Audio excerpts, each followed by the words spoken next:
দুই আর্জেন্টাইন ফুটবলারের গোল ও অ্যাসিস্টে হারতে বসা ম্যাচে শেষ পর্যন্ত ড্র নিয়ে ফিরতে পারল ম্যানচেস্টার ইউনাইটেড। অ্যানফিল্ডে লিভারপুলের সাথে ম্যাচে প্রথম গোলটা করে ইউনাইটেডকে এগিয়ে দেন লিসান্দ্রো মার্তিনেজ। এরপর অবশ্য হারতেই বসেছিল দলটা, তবে শেষ দিকে সাবেনামা আরেক আর্জেন্টাইন গার্নাচোর অ্যাসিস্টে অবশ্য পয়েন্ট খোয়াতে হয়নি অ্যামোরিমের শিষ্যদের। ম্যাচে ইউনাইটেডের দুই আর্জেন্টাইন ফুটবলারের বীরত্ব থাকছে প্রতিবেদনে। ডুবতে থাকা ম্যানচেস্টার ইউনাইটেডকে বাঁচালেন দুই আর্জেন্টাইন তরুণ। হারতে বসা দলকে শেষ পর্যন্ত পয়েন্ট খোয়াতে দেননি আর্জেন্টিনার উদীয়মান স্টার আলেহান্দ্রো গার্নাচো। শুরুতে আরেক আর্জেন্টাইন লিসান্দ্রো মার্তিনেজ গোল করে দলকে এগিয়ে দিলেও সেই লিড ধরে রাখতে পারেনি ইউনাইটেড। লিভারপুলের গাকপোর গোলে সমতায় ফেরে পেনাল্টিতে দলকে লিড এনে দেন মোহামেদ সালাহ। ঘরের মাঠে ইউনাইটেড যেন হারের সামনেই ছিল, তবে সাবেনামা গার্নাচোর অ্যাসিস্টে শেষ পর্যন্ত ড্র নিয়ে মাঠ ছাড়তে পারে ইউনাইটেড। রেড ডেভিলদের ত্রাতা হয়ে আবারও আগমন করলেন দুই আর্জেন্টাইন। ম্যানচেস্টার ইউনাইটেডের যেন ভাগ্যটা পরিবর্তনই হচ্ছে না। নতুন কোচ আসলেও যেন কিছুতেই কিচ্ছু হচ্ছে না ইংলিশ প্রিমিয়ার লিগের ঐতিহ্যবাহী দলটার। 2016 সালের পর লিভারপুলের সাথে ঘরের মাঠে কখনোই জয় পায়নি রেড ডেভিলরা, তবে এবার আশা ছিল ম্যাচটা হয়তো জয় দিয়েই শেষ করবে তারা। যা স্বপ্ন দেখিয়েছিল ম্যাচের 58 মিনিটে আর্জেন্টাইন আলেহান্দ্রো গার্নাচো গোল করে দলকে এগিয়ে দেয় জয় পাওয়ার আশায় ছিল দর্শকরাও।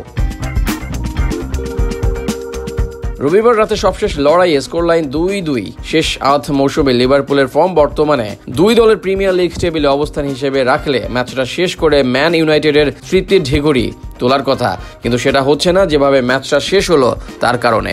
শেষ কিকটা একটু এদিক ওদিক হলে 1-3 পয়েন্ট নিয়ে মাঠ ছাড়তে পারত ইউনাইটেড। শুরুতে লিভারপুলই আক্রমণ করেছে বেশি। কোডি গাকপো এবং মোহামেদ সালাহর একাধিক চেষ্টা ব্যর্থ হয় এ সময়, তবে শুরুর অর্ধে গোলের দেখা কোনো দলই পায়নি।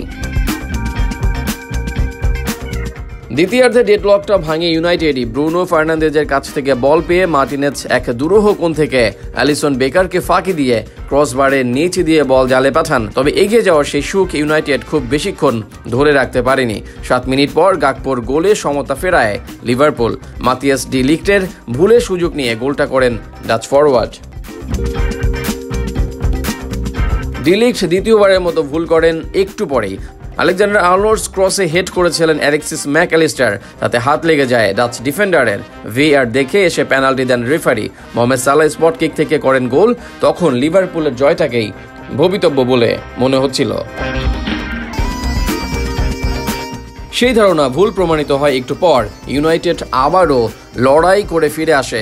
ব্রুনো ফার্নান্দেজের একটি পাস থেকে বল পেয়েই আলেহান্দ্রো গার্নাচো একটি দুর্দান্ত ক্রস দেন, তা খুঁজে পায় 6 গজের দূরত্বে থাকা আমাদ দিয়ালো। সেখান থেকে গোলটা করতে ভুল করেননি তিনি। লিভারপুলের জয়টা হাতছাড়া হয় এই গোলে।